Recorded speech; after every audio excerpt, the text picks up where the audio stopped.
Assalamualaikum warahmatullahi wabarakatuh. Halo teman-teman semuanya, apa kabar? Ketemu lagi dengan saya, Reni Wulandari. Mudah-mudahan teman-teman dalam keadaan sehat walafiat, sadar lahir dan batin. Teman-teman, semenjak saya aktif membuat konten-konten YouTube atau media sosial yang lain, saya dibanjiri oleh pesan-pesan atau curhatan-curhatan teman-teman yang pengen dibantu dipetakan masalahnya. Nah, banyak banget teman-teman, semua ya. Saya bilang semua, teman-teman yang menghubungi saya itu semua punya masalah yang sama, yaitu kecemasan yang berlebihan. Nah, gimana sih biar hal ini tidak menjadi siklus berkelanjutan setiap hari? Kita obrolin di video kali ini.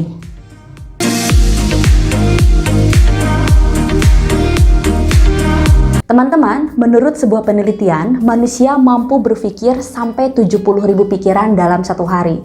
Bayangkan teman-teman, dalam satu hari aja manusia mampu memproduksi pikiran sampai 70.000 pikiran. Dahsyat banget ya isi kepala kita. Jadi kebayang nggak teman-teman gimana sibuknya kepala kita ini? Banyak adegan, banyak tokoh, banyak pengulangan-pengulangan yang dibuat lagi. Peristiwa-peristiwa yang dimunculkan lagi, peristiwa yang belum terjadi kita buat di kepala kita. Jadinya banyak banget hal-hal yang akhirnya tidak pada tempatnya, tidak sesuai yang semestinya, karena kita pikul di sini yang akhirnya kita menjadi cemas, kita menjadi takut, kita menjadi ya banyak banget ya. Mungkin teman-teman nggak ngerasa ketika kita bersosialisasi ya, kita kerja, kita belajar, makan, nonton itu nggak kerasa. Tapi ketika kita pulang ke rumah, kita sendirian, di situ udah mulai kerasa tuh. Yang tadinya biasa aja, normal-normal aja, teman-teman bisa down sedemikian rupa, bisa nggak semangat, bisa sedih, bisa cemas banget, takut, paranoid, dan sebagainya. Nah, kenapa hal ini bisa terjadi? Saya simulasikan dengan sebuah, ini charger, pura-puranya ini sebuah alat simulasi bandul lah ya teman-teman. Jadi sebentar. Nah, saya simulasikan teman-teman. Ibaratnya teman-teman, ini kita di sini nih teman-teman. Ini kita di sini. Di momen saat ini, di saat ini ya kita happy ya, kita biasa aja nih. Lalu pikiran melompat ke depan teman-teman, melompat ke depan, ke masa depan. Nah, ke masa depan itu nggak jauh-jauh pikirannya dari ketidakpastian, ketakutan, paranoid, insecure. Itu yang akan teman-teman rasakan ketika teman-teman biasanya ada di zona ke depan. Atau ketika teman-teman meloncat ke belakang pikirannya ke masa lalu, itu pikiran-pikiran menganalisa, mengumpulkan hal-hal yang dulu harusnya sudah selesai, itu dikumpulkan dibawa ke masa sekarang. Jadi di sini nanti teman-teman akan merasa bersalah, akan merasa marah, akan merasa sedih. Dulu kenapa sih gue harus begitu? Kenapa orang itu kok tega banget gitu? Dibawa dari masa lalu ke masa sekarang, dianalisa, diulang lagi, dibuat reka-reka peristiwa. Di sini pokoknya ngebayangin yang udah-udah. Padahal harusnya sudah selesai.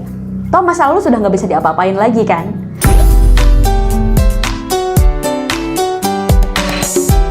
Teman-teman, saya sengaja membuat video ini karena masih banyak banget nih orang-orang yang menyepelekan kecemasan, ketakutan, atau kekecewaan yang berlebihan.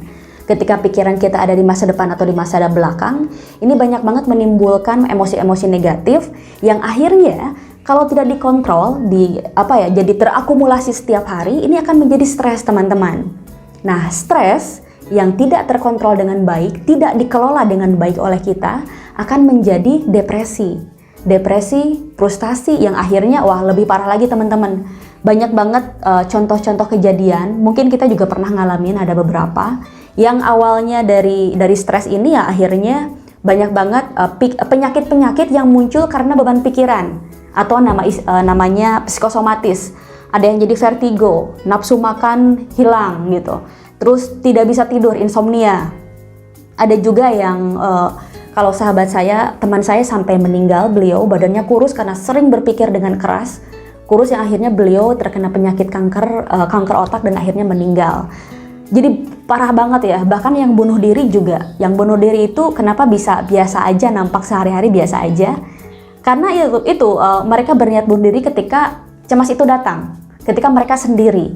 Jadi ini kenapa teman-teman harus sadar, harus bisa mengelola agar ketika kecemasan ini datang, teman-teman bisa menghandle itu semua. Gimana caranya? Yang pertama, teman-teman bisa melakukan hentakan fisik yang bisa membantu teman-teman kembali ke kesadaran di saat ini. Gimana caranya? Cara yang pertama, teman-teman, saya nggak ada karet nih. Biasanya ada yang pertama itu bisa pakai karet, teman-teman. Karena itu kan hentakan yang bisa kita membawa ke zaman sekarang nih, ke masa sekarang, sorry. Jadi si karet ini ketika kita udah mulai kemana-mana, pikirannya melanglang buana ke depan atau ke belakang, begitu ingat langsung aja hentikan karetnya. Pret gitu, langsung, oh saya harus ada di saat ini. Atau hentakan-hentakan fisik yang bisa lewat tangan dengan gerakan tangan kita, misalkan langsung stop, dalam artian kita menyuruh berhenti biar nggak kemana-mana, kita sadar nih, stop, atau stop, stop, stop, bilang aja stop gitu. Jadi pikiran kita nggak kemana-mana, stop. Atau bisa juga lewat hentakan-hentakan fisik, misalkan mulai hentakan menyadari nafas. Sadari bahwa kita sedang bernafas. Nah ini berarti kita sadar bahwa kita harusnya memang ada di saat ini, nggak kemana-mana. Sadari nafasnya, teman-teman. Sadari nafas. Nafas. Cara yang kedua, teman-teman, stop asupan-asupan informasi negatif. Dari mana ya datangnya? Dari media sosial, dari berita di televisi, dari koran, lirik-lirik lagu, itu juga kalau yang negatif, stop dulu deh, enggak dulu. Kenapa? Karena ini akan memicu pikiran-pikiran kita ke dulu yang belum selesai atau nanti yang belum kejadian. Jadi stop dulu, jangan sampai teman-teman berinteraksi dengan informasi-informasi untuk dikelola yang tidak baik.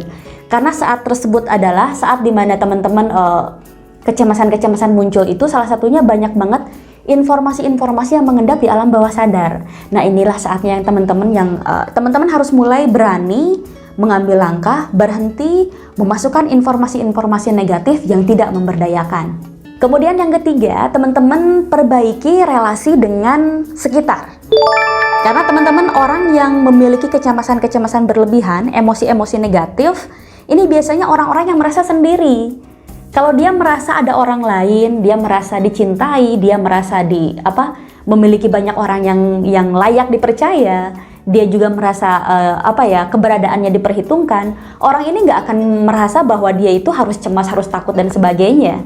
Nah karena dia merasa sendirian, dia merasa bahwa seolah-olah semuanya itu gelap dan sebagainya lah. Nah teman-teman, coba perbaiki relasi dengan lingkungan, dimulai dengan orang tua. Bila perlu minta maaf. Perbaiki ya relasinya dengan orang tua. Kemudian dengan adik, dengan kakak, dengan om, tante. Nah barulah ke lingkungan luar. Teman-teman yang mungkin dulu akrab, sekarang nggak hubungan lagi. Coba mulai hubungi lagi, mulai bertanya kabar, bersilaturahmi. Dengan rekan kerja sesekali kasih hadiah. Itu bagus biar kita tuh merasa kita alive, kita hidup, teman-teman.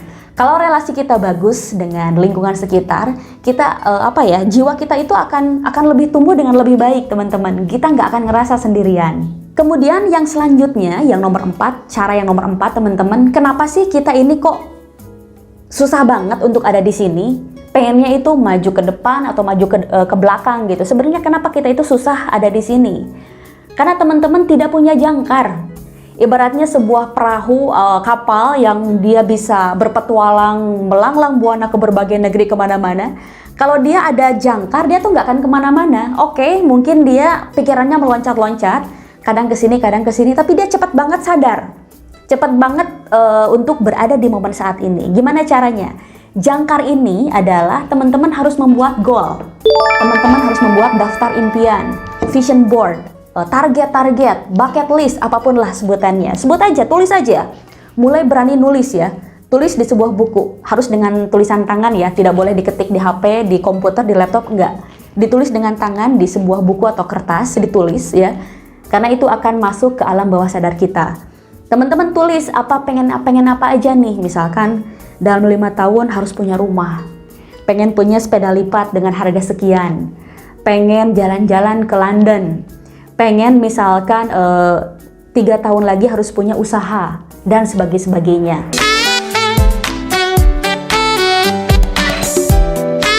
Tapi ada satu cara teman-teman yang menurut saya ini justru paling efektif, teman-teman. Saya tantang teman-teman untuk berani menyelesaikan, berani berdamai, bahwa masa lalu itu nggak bisa dirubah. Kenapa dulu kok bisa begini gitu. Jadi teman-teman, kalau dulu itu ada rasa kekecewaan, oh dulu kecewa karena begini, silahkan selesaikan, perbaiki di zaman sekarang. Misalkan perlu minta maaf lah. Perlu perubahan-perubahan, oh dulu begini, oh iya dulu begini karena dulu saya masih lemah. Ya udah, di zaman sekarang, di momen saat ini perbaiki ketegasannya, mental sikap beraninya, sikap mental proaktif, positif dan sebagainya.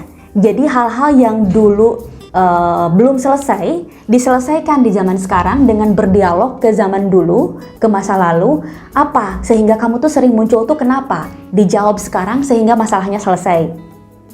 Atau teman-teman, ketika kita ke depan, itu kita akan dilanda perasaan-perasaan takut, kemudian insecure, merasa tidak aman, tidak yakin, banyak banget ketidakpastian, gimana kalau begini, gimana kalau begitu. Nah, teman-teman silahkan berdialog untuk diselesaikan. Misalkan di masa depan takut, kalau aku nanti sakit gimana ya?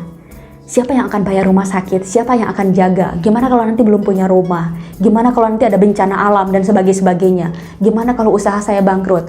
Dari sekarang berarti teman-teman harus bisa prepare. Teman-teman harus mempersiapkan di masa sekarang. Kalau takut nggak punya rumah dan sebagainya, asuransi, kesehatan dan sebagainya, perbaiki dari sekarang. Tabungan, teman-teman harus mulai menabung. Teman-teman belajar skill-skill tentang entrepreneur, belajar skill-skill tentang bisnis, ikuti kelas-kelas tentang pemberdayaan diri. Teman-teman mungkin lebih banyak hal-hal yang sifatnya untuk perbaikan sikap mental positif, kemudian juga untuk membuat jiwa kita lebih kuat untuk masa depan. Nah, kalau ini sudah dilakukan, itu kan pertanyaan-pertanyaan ataupun analisa-analisa itu tidak akan ada lagi karena sudah kita kerjakan di saat ini. Gitu teman-teman. Jadi silahkan teman-teman kerjakan tantangan yang barusan saya ungkapkan. Mudah-mudahan teman-teman mendapatkan hasil yang sangat baik, dan saya yakin kecemasan apapun, ketakutan apapun, emosi-emosi yang tidak baik, sebetulnya itu adalah pertanyaan-pertanyaan atau notifikasi yang muncul ke kita bahwa ada yang harus kita bereskan. Teman-teman silahkan bereskan kehidupannya, dan saya yakin kalau sudah beres itu nggak akan ada lagi yang aneh-aneh. Kenapa? Karena respon kita sudah lebih baik daripada sebelumnya. Baik, terima kasih sudah menonton video ini, mudah-mudahan bermanfaat. Wabillahi taufiq wal hidayah. Wassalamualaikum warahmatullahi wabarakatuh. Terima kasih.